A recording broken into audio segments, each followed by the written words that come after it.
नमस्कार. ए-आय संदर्भातलं एकंदर वातावरण निर्मिती, भारताची प्रगती वगैरे, वगैरे हे सगळे मुद्दे गेल्या आठवड्यात आपण बघितले. प्रत्यक्ष जमिनीवर काय गुंतवणूक होतीये किंवा किती प्रगती होतीये याचा आढावा आपण गेल्या वेळच्या दृष्टिकोनमध्ये घेतला आणि शिक्षणाचं आणि एकंदरच व्यवस्थेचं गलगोटियाकरण कसं सुरू आहे याची ही दुर्दैवानं उदाहरणं आसपास घडली. त्यामुळे त्या विषयाला सोडून एक दुसऱ्या एका महत्त्वाच्या विषयाला स्पर्श करायला हवा आणि तो विषय अर्थातच अमेरिकेसंदर्भातला आहे. तिथल्या सर्वोच्च न्यायालयाने ट्रम्प यांच्या विरोधात निर्णय दिल्यानंतर, अध्यक्ष डोनाल्ड ट्रम्प यांच्या विरोधात निर्णय दिल्यानंतर जी परिस्थिती उद्भवलेली आहे त्याच्यावरती भाष्य हे गेल्या 2-3 दिवसात झालेलंच आहे.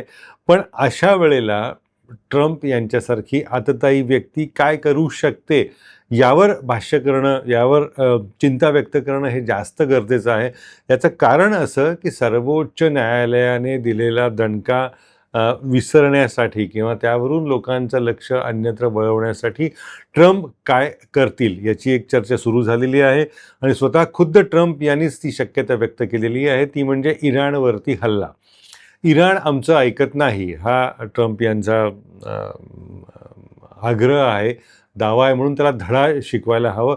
कारण इराणला धडा शिकवण्यामध्ये इस्रायलचे पण हितसंबंध आहेत. म्हणून इराणवरती मर्यादित स्वरूपाचं युद्ध आम्ही करू किंवा काय अशी त्यांनी शक्यता स्वतः ट्रम्प यांनीच व्यक्त केलेली आहे. त्यानंतर गेल्या 3 दिवसामध्ये खनिज तेलाच्या दरात 10% वाढ झालेली आहे आणि आता याला कारणं काय दिली जातात इराणवरच्या युद्धासाठी, तर तिथल्या जनतेचा असंतोष. स्थानिक राज्यकर्त्यांविरुद्ध तिथल्या जनतेने किती आक्रोश जोरात मांडलेला आहे, त्यांच्या मदतीला जायला हवं, लोकशाही इराणमध्ये वसेल यासाठी प्रयत्न करायला हवेत. खरं सांगायचं तर इतिहासाचा दाखला द्यायचा झाला तर ही सगळी कारणं खोटी आहेत आणि भंपक आहेत. अमेरिकेला लोकशाहीचं कधीही प्रेम नव्हतं. अमेरिका लोकशाही अत्यंत निवडक पद्धतीनं निकष वापरते. त्यांना जेव्हा एखाद्या देशात हस्तक्षेप करायचा असतो तेव्हा लोकशाही वगैरे वगैरे हे सगळे मुद्दे आणि शहाणपणे सांगितले जातात. सौदी अरेबियाला एकदा तरी अमेरिकेने सांगावं की तुमच्या देशात लोकशाही नाही म्हणून आम्ही तुमच्याशी संपर्क कमी ठेवू इच्छितो किंवा तुमचे संबंध कमी करू इच्छितो. ती तिथे हिंमत नाही आहे. अन्य अनेक देशांबाबत असा दाखला देता येऊ शकेल. त्यामुळे लोकशाही वगैरे कारणं ही खोटी कारणं आहेत. खरं कारण अर्थातच इस्रायलला सुखावणं, इस्रायलसाठी जे करता येईल ते करणं, त्यासाठी इराणवरती हल्ला केला जाईल आणि असाच प्रयत्न अनेकदा झालेला आहे इतिहासाच्या पातळ्यांवरती. जर तुम्ही बघितलं वेगवेगळे तपशील घेतलेत, 1955च्या 50च्या दशकामध्ये मोहम्मद मोसादेग नावाचे इराणचे अध्यक्ष होते. अत्यंत लोकप्रिय अध्यक्ष, लोकांच्या मतांवर निवडून आलेले आणि अतिशय देशप्रेमी असं गणले जाणारे. त्यांचं पाप एकच होतं त्यावेळेला की त्यांनी ज्या अमेरिकन आणि इंग्लिश म्हणजे ब्रिटिश गुंतवणुकी होत्या इराणमध्ये तेलाच्या, त्याचं राष्ट्रीयकरण करण्याचा सपाटा लावला आणि त्यामुळे या ब्रिटिश कंपन्या आणि अमेरिकन कंपन्या या रागावल्या आणि त्यांच्या कंपन्यांचं इराणीकरण होत असताना हा आपल्याला मोठा फटका आहे, मोठं आव्हान आहे असं त्यांना वाटलं आणि ते साहजिकच होतं तसं. पण ते इराणच्यासाठी अतिशय रास्त काम करत होते त्या इराणचे अध्यक्ष. मग त्यावेळेला अमेरिकेच्या आणि इंग्लंडच्या लोकांनी काय केलं, या सरकारांनी काय केलं, तर इराणमध्ये नागरिकांमध्ये नाराजी आहे अशा स्वरूपाची वातावरण निर्मिती केली. मग अमेरिकेची गुप्तहेर यंत्रणा आहे CIA नावाची, अनेकांना माहिती असेल नाव. तिचे प्रमुख होते कर्मिट रूझवेल्ट नावाचे. हे अध्यक्ष रूझवेल्ट यांचे नातेवाईक. त्यांनी गुप्तपणे इराण विरोधी जे काही ताकदी आहेत त्या देशामधल्या त्यांना रसद पुरवायला सुरुवात केली. वातावरण कसं अध्यक्षांच्या विरोधात आहे अशी वातावरण निर्मिती करायला सुरुवात केली आणि त्याच्यातनं या मोहम्मद मोसादेग यांच्या विरोधात उठाव घडवून आणला गेला आणि मग त्यांची राजवट पाडली अमेरिका आणि इंग्लंडने. आता तशीच वातावरण निर्मिती आत्ताच्या घडीला इराणमध्ये होती आहे. म्हणजे खामेनेई यांच्या विरोधात किती लोकांची नाराजी आहे, जनता प्रक्षुब्ध आहे, जनतेमध्ये असंतोष आहे, असं वातावरण निर्मिती पाश्चात्य माध्यमातून केली जाते. म्हणजे ही त्याच घटनेची पुनरावृत्ती आहे का आत्ता सांगता येणार नाही. असू शकते.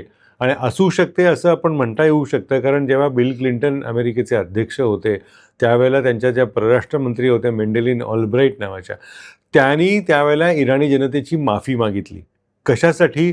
तर 50च्या दशकामध्ये मोसादेक यांचं सरकार आम्ही उलथून पाडलं, ती आमची चूक होती, म्हणून आम्ही माफी मागतोय. डेमोक्रॅटिक पक्षाचे बिल क्लिंटन, त्यांच्या मंत्र्यांनी ही माफी मागितलेली हा अलीकडचा इतिहास आहे.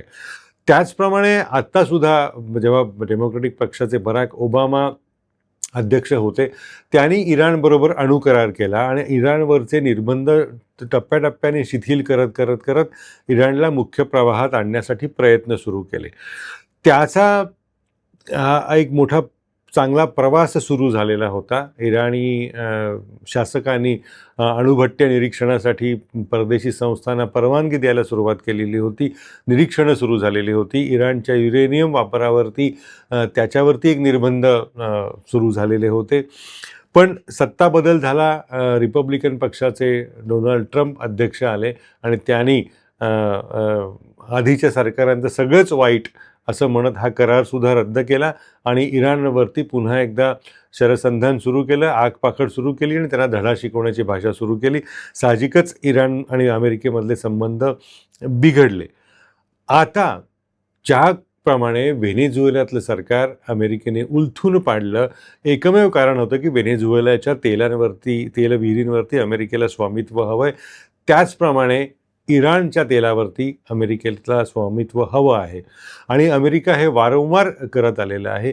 इराकमध्ये जेव्हा 2003 साली इराकचे अध्यक्ष सद्दाम हुसेन यांच्या विरोधात जेव्हा उठाव केला गेला, त्याच्यामागची कारणं आणि मोहम्मद मोसादेक यांच्या विरोधात इराणमध्ये उठाव केला गेला, दोन्हीकडची कारणं एकच आहेत.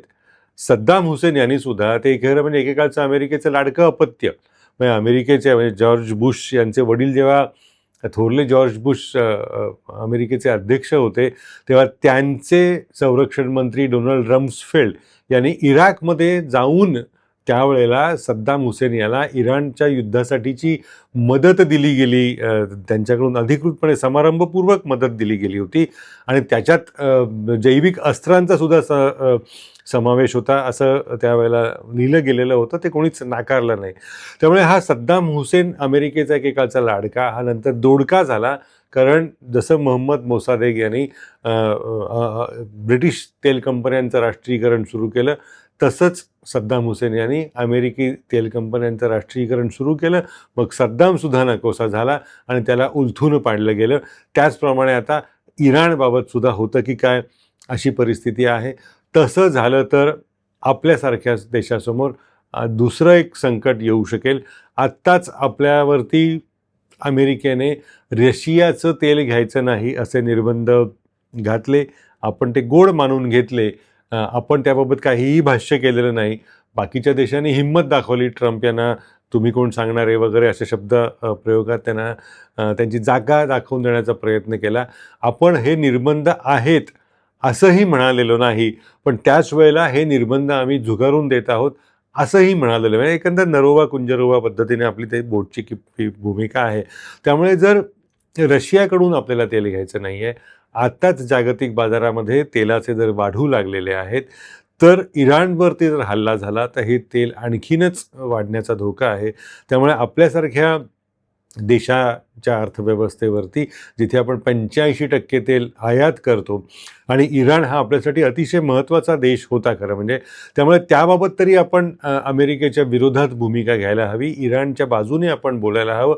पण त्याबाबतही आपण काही बोलतोय असं दिसत नाही. इराण हा जगाच्या पटलावरती एकमेव देश असा होता की जो भारताला रुपयामध्ये तेल विक्री करत होता. सगळे तेलाचे व्यवहार हे डॉलरमध्ये करावे लागतात, कारण डॉलर हे आंतरराष्ट्रीय चलन आहे. इराण हा एकमेव होता की जो आपल्याशी असे प्रेमाचे संबंध राखून होता. काश्मीरच्या प्रश्नावरती संयुक्त राष्ट्रामध्ये आपल्याला इराणने पाठिंबा दिलेला आहे, पण आता आपण इराणच्या बाजूने उभं राहताना दिसत नाही.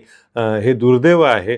जी जुनी दोस्ती यारी आहे ती तरी आपण राखण्यासाठी इराणची बाजू घ्यायला हवी, तसंही होताना दिसत नाही. त्यामुळे आपण ना रशियाच्या बाजूने बोलतोय ना अमेरिकेच्या विरोधात काही भूमिका घेतोय, ना इराणच्या बाजूने काही बोलतोय, ना इराणच्या विरोधात काही भूमिका घेतोय. या सगळ्या अशा वातावरणामुळे जर हे खरोखर इराणवरती हल्ला ट्रम्प महाशयांनी केला तर आपल्याला पुन्हा एकदा आर्थिक संकटाला तोंड द्यावं लागेल. आत्ता ट्रम्प म्हणतात की हे तात्कालिक युद्ध असेल, छोटेखानी युद्ध असेल, पण इराण हा सक्षम देश आहे, मोठा देश आहे. तर त्यांनी इराणनी जर अमेरिकेला प्रत्युत्तर देण्यासाठी अमेरिकेची जी दोस्त राष्ट्र त्या परिसरात आहेत, सौदी अरेबिया आहे, कुवेट आहे, अन्य काही देश आहेत, त्याच्यावरती जर हल्ला केला तर हा युद्धाचा भडका वाढू शकतो. तसं होऊ नये अशी इच्छा व्यक्त करायला हवी. कारण गेल्या आठवड्यापासनं जो आपला भांडवली बाजार हा अमेरिकेच्या कराराच्या नंतरसुद्धा कोसळताना दिसत होता. कारण ही इराणच्या युद्धाची शक्यता निर्माण झालेली आणि ती खुद्द ट्रम्प यांनीच व्यक्त केलेली. त्यामुळे असं होणार नाही अशी आशा करायला हवी. आणि तसं झालं तर मात्र आर्थिक संकटासाठी आपल्याला कंबर कसायला हवी. हे आत्ताच्या घडीला असं दिसतंय. कारण अमेरिकेत आपल्या सुप्रीम कोर्टाकडून, आपल्या सर्वोच्च न्यायालयाकडून जे आपलं नाक कापलं गेलं त्याचा एक लक्ष विचलित करण्याचा भाग म्हणून ट्रम्प यांच्याकडून इराणवरती हल्ला केला गेला तर आपल्याला या संकटाचा सामना करावा लागेल.